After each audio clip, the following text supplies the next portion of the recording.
On a scalé le budget, on avait finalement 2-3 000 euros de budget tous les mois. On est passé à plus de 15 000 euros aujourd'hui d'investissement publicitaire. Et la clé d'un scale budgétaire couronné de succès, c'est justement ce mindset analytique des équipes de Growth Society.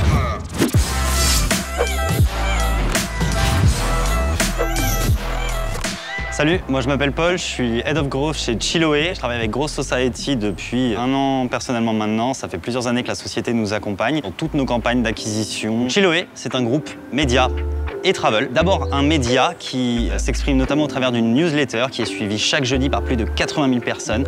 Un média outdoor, lifestyle qui cherche à inspirer les gens autour d'un mode de vie plus simple, plus local, plus joyeux, plus tourné vers la nature. Et par son activité agence de voyage, on dénomine le Club Chiloé. Le Club Chiloé cherche finalement à faire passer à l'action tous ceux qui sont inspirés par le média. Pour cela, on organise des séjours en petits groupes partout en France à la découverte de ce magnifique pays. On envoie des groupes de 8 à 10 personnes avec un guide local autour d'une activité telle que le vélo, la rando, l'escalade ou encore la voile pour finalement les inspirer à partir par la suite par eux-mêmes à l'aventure. Alors quand on a démarré le Growth chez Chiloé, on s'est assez vite tourné vers Growth Society pour nous accompagner justement dans notre acquisition client. D'une part parce qu'on avait besoin de se faire accompagner par des prestataires experts de leur domaine. De l'autre côté parce qu'on avait envie d'avoir quelqu'un qui allait challenger finalement notre vision en nous amenant des inspirations de ce qui allait marcher dans d'autres secteurs, qui n'allait pas hésiter à vraiment mettre à l'épreuve les idées que nous pouvions avoir. Et c'est dans cette relation, j'ai envie de dire presque ce match de ping-pong, qu'on arrive finalement à avoir les meilleures idées et les campagnes d'acquisition les plus performantes aujourd'hui. Alors si on rentre un petit peu plus dans le concret, on avait 3 points clés qu'on voulait faire démarrer par cette activité Growth avec Growth Society. Premièrement, exploser l'audience de notre newsletter. On a de l'autre côté un média qui produit du contenu chaque semaine, qui a besoin d'avoir un véritable canal de diffusion et on a réussi, notamment sur la partie Facebook Ads, à créer aujourd'hui une machine de diffusion qui nous permet de valoriser ce contenu auprès de nos partenaires et qui alimente directement le business model de Chiloé. Et par ailleurs, sur la partie agence de voyage, c'est grâce à Growth Society qui nous a permis de trouver finalement un modèle d'acquisition stable avec un ROAS qui nous permet d'être dans nos clous budgétaires tout en faisant partir de plus en plus de monde sur nos aventures. Ce qui est intéressant par rapport à la problématique de multi-activité, si on veut, de Chiloé, c'est que finalement toutes les parties du business sont liées et donc toutes les parties de la stratégie Growth sont liées également. D'un côté, c'est la diffusion large des articles qui permet de fidéliser les gens autour de notre marque et de les inscrire à la newsletter. C'est cette fidélisation sur le long terme qui engage une certaine considération du départ sur nos séjours. Et enfin, c'est une stratégie de retargeting assez poussée, assez fine, qui permet de pousser le bon séjour à la bonne personne au bon moment, de façon à convertir. Alors moi ce que j'aime dans ma collaboration avec Growth Society, et ça me fait du bien au quotidien, c'est d'avoir des gens qui n'ont pas de préjugés finalement sur ce qui va fonctionner, ce qui va pas fonctionner, d'avoir des personnes en face de moi qui sont très analytiques par rapport aux chiffres qui remontent de nos différentes campagnes. Et c'est finalement par ce process d'itération, parfois d'exploration, qu'on arrive aujourd'hui à rentrer dans des clous budgétaires, à avoir une croissance à 2 chiffres avec une activité qui a doublé en 1 an. On a scalé le budget, on avait finalement 2-3 000 euros de budget tous les mois. On est passé à plus de 15 000 euros aujourd'hui d'investissement publicitaire. Et la clé d'un scale budgétaire couronné de succès, c'est justement ce mindset analytique des équipes de Growth Society qui nous permettent de garantir finalement que chaque euro dépensé en acquisition va dans le bon sens et dans celui de la croissance de notre business. Toutes les semaines, on fait un point hebdomadaire avec notre chargé de compte, Thibaut, qui nous fait le point sur à la fois les résultats des expérimentations qu'on a pu mettre en place, un point sur les campagnes qui tournent de façon régulière et qui demandent qu'à être scalées, qui nous alerte également quand certaines dynamiques ne sont pas bonnes. On a parallèlement à ces réunions hebdomadaires un point mensuel qui est beaucoup plus détaillé, beaucoup plus tourné vers les reportings et l'analyse sur plus longue période de nos chiffres. Et on a au quotidien des échanges par Slack, par email, dès qu'on en a besoin. Et je dois dire que la disponibilité des équipes de Growth Society est un vrai point fort. Donc concrètement, en termes de chiffres, on est passé d'une newsletter qui était suivie par 15-20 000 personnes à plus de 80 000 inscrits aujourd'hui, avec des ambitions d'aller encore beaucoup plus loin cette année et de doubler cette audience. Sur la partie diffusion de nos articles, notamment social media, c'est plus de 3 millions de personnes chaque mois qui sont touchées par la diffusion de nos articles. Et sur la partie agence de voyage, c'est cette stratégie mise en place avec Growth Society qui nous a amené à plus d'1 million d'euros de chiffre d'affaires dès la première année de la création du Club Chiloé en tant qu'activité distincte. Alors je recommanderais chaudement l'accompagnement par Growth Society, particulièrement si vous êtes à la recherche non pas seulement d'un partenaire d'exécution, mais d'un partenaire de co-construction de votre stratégie, et un partenaire qui va être capable de vous accompagner non pas sur un seul canal, mais sur un ensemble de canaux, que ce soit du Facebook Ads, TikTok, YouTube, voire sur des événements physiques comme le Festival Chiloé où nous nous trouvons aujourd'hui.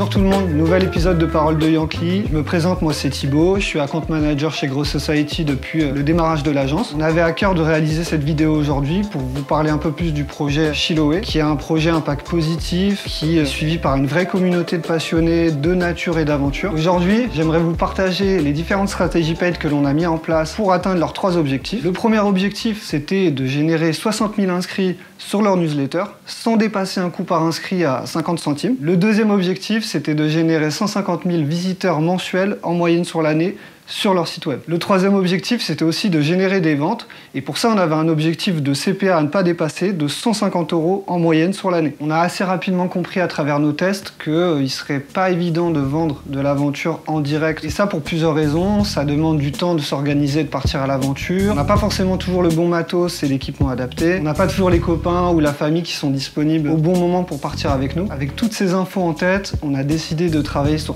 tout le tunnel d'acquisition. Le premier objectif, c'était de créer des bassins d'audience qualifiés via nos campagnes de trafic. Le deuxième objectif, c'était d'engager ces bassins d'audience avec la newsletter pour fédérer une communauté. Et le troisième objectif, c'était aussi de chercher la rentabilité sur cette communauté en incitant à l'achat via le retargeting. On va commencer par la stratégie de trafic. À la reprise de l'acquisition, ils avaient déjà un volume de trafic mensuel sur leur site web. On avait pour objectif de faire x3 sur 2022 et de stabiliser ce trafic sur 2023. La première brique activée a été Facebook Ads. On a donc lancé une campagne en objectif de trafic. Le truc, c'est qu'en optimisant sur la vue de page, ça devient vraiment primordial de mesurer la qualité du trafic généré. L'idée derrière étant de créer des bassins d'audience qualifiés pour nourrir notre campagne de retargeting. Résultat, 30% de taux de rebond et 1 minute de temps passé sur le site web, ce qui nous indiquait que la qualité de trafic était bonne et qu'on pouvait continuer sur cette voie. Niveau structure, on a mis en place une campagne en ABO avec un système de sandbox d'audience pour tester un maximum d'audience. Au total, plus de 50 audiences ont été testées. D'abord, on est parti sur des audiences sur leur cœur de métier, comme la randonnée ou encore le vélo. Autour de ça, on a aussi lancé des audiences moins restreintes avec de l'audience broad ou du stack d'intérêt. On a aussi testé du lookalike sur les interactions, les visiteurs du site web et puis les différentes actions dans le tunnel. Et pour finir, on a aussi testé des audiences qui étaient moins en lien avec leur cœur d'activité, mais qui peuvent quand même être testées. Des choses autour de la littérature ou encore le bien-être sont des audiences assez larges et donc intéressantes à tester. Vous l'aurez compris, il est primordial sur Facebook Ads de tester un maximum d'audience et ne pas avoir trop de croyances par rapport à ça. En parallèle de ça, on a mis en place l'itération sur la partie créative, qui est vraiment le nerf de la guerre sur Facebook Ads aujourd'hui. On s'est rapidement rendu compte que le format le plus efficace était le format statique. Vous allez voir s'afficher à l'écran des exemples de créa qu'on a testés. Résultat, 3 apprentissages se dégagent. Les typologies de contenu orientées top dans un domaine, exemple top 9 rando autour de Paris ou top 10 des plus beaux treks de France. Deuxièmement, le format humour qui donne envie de partager et de taguer des amis avec des exemples d'articles comme comment faire crac-crac dans la nature. Troisièmement, des visuels assez simples, inspirationnels avec des belles images de nature, des beaux paysages sans aucun wording. En définitive, niveau copywriting, on s'est rendu compte que reprendre l'introduction de nos articles et les utiliser comme texte de nos ads, c'est ce qui fonctionnait le mieux en termes d'approche. Vous allez voir apparaître à l'écran une courbe d'évolution et vous remarquerez que peu importe le budget dépensé, même lorsqu'on augmentait les budgets, eh bien, on a toujours été dans l'objectif de 10 centimes la vue de page de destination. On observe même au fil du temps une réduction progressive des coûts. Au-delà de ça, on voulait aussi voir si on arriverait à générer des coûts similaires à Facebook sur Google Ads et aussi une qualité de trafic équivalente. En investiguant, on s'est rendu compte qu'il y avait beaucoup de volume de recherche sur les activités qui gravitent autour de Chiloé. Pour avoir des bons quality scores et donc des coûts plus faibles, on s'est positionné sur des mots-clés long trend directement liés aux top articles qu'on avait identifiés sur Facebook Ads. En définitive, on a observé une qualité de trafic légèrement meilleure sur Google Ads vs Facebook. C'est plutôt logique, on se place sur des requêtes intentionnistes et finalement on avait des coûts par vue de page de destination légèrement plus élevés que sur Facebook Ads. En cumulant ces deux leviers, on a fini par générer 720 000 vues de page de destination sur l'année sans dépasser notre objectif de coût puisqu'on était en moyenne à 8 centimes la vue de page sur l'année. Puis la bonne surprise, c'est qu'on générait aussi des achats, des ventes sur les aventures depuis nos campagnes de trafic, ce qui nous a permis de financer environ 30% du budget investi sur ces campagnes de trafic. Maintenant, je vais vous parler de la stratégie qu'on a mis en place sur la newsletter. La newsletter Chiloé, c'est des articles inspirants, des astuces, des bons plans, des récits inspirants et des interviews chaque semaine dans votre boîte mail. Notre enjeu sur la newsletter, c'était de générer 5000 inscriptions mensuelles. La première chose qu'on a voulu A/B tester, c'était de renvoyer sur une LP avec un formulaire, VS, faire remplir un formulaire directement depuis Facebook. L'idée, c'était de voir un petit peu quel coût on allait pouvoir générer et quel taux de conv on allait avoir sur la LP. Finalement, renvoyer des gens sur la LP, ça nous coûtait 2 fois plus cher que générer des formulaires intégrés à Facebook. Au fil du temps, on a décidé de concentrer les efforts sur la lead gen intégrée Facebook et d'arrêter ce test sur la LP. Donc, comme toujours, on a testé un maximum d'approches créatives pour comprendre ce qui fonctionnait le mieux. Et il y a un format qui s'était largement détaché du reste. C'était vraiment des images inspirationnelles, de nature, des belles photos, sans aucun texte dessus. Et c'est vraiment ce qui générait le plus d'inscrits à la newsletter. Résultat de l'opération, 80 000 inscrits depuis nos campagnes sur leur newsletter, sans dépasser le coût de 50 centimes par inscrit en moyenne.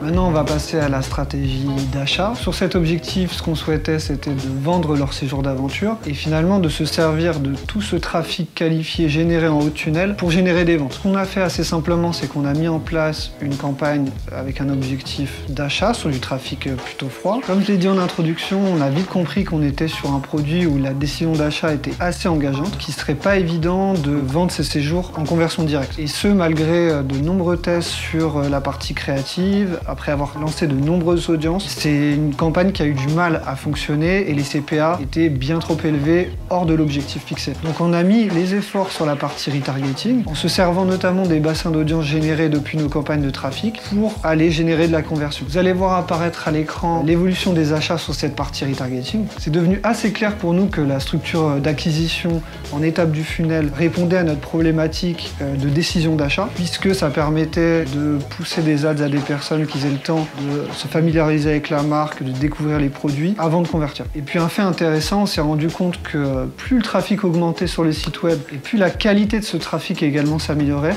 plus ça avait un impact sur les ventes au niveau du retargeting. Résultat, plus de 700 ventes générées depuis nos campagnes d'acquisition. Après, il faut avoir en tête que le travail sur les régies seul ne suffit pas. C'est vraiment important d'avoir un site web bien optimisé et là-dessus, les équipes de Chiloé ont fait un gros travail d'optimisation des pages et des tunnels de conversion. Rappelons que dans le cas d'un e-commerce, il y a quand même 3 paramètres importants qui rentrent en compte. Déjà d'avoir une bonne offre, d'avoir un site bien optimisé sur lequel on trouve rapidement ce qu'on cherche et enfin un site sur lequel c'est facile et rapide de passer une commande. Les équipes de Chiloé ont fait un gros travail sur le UX, sur le responsive, sur les temps de chargement, sur les offres. C'est vraiment ce qui nous a aidé aussi, nous, au niveau des régies, pour atteindre ces performances-là. Bien sûr, l'aventure n'est pas finie, puisque après avoir recueilli tous ces apprentissages et trouvé notre rythme de croisière sur la régie Meta et Google, l'idée, ça va être d'aller tester de nouveaux canaux d'acquisition pour voir ce qu'on peut attendre de ces régies, avoir une présence multicanale et puis aussi équilibrer notre mix média pour ne pas être trop dépendant de Meta ou encore de Google.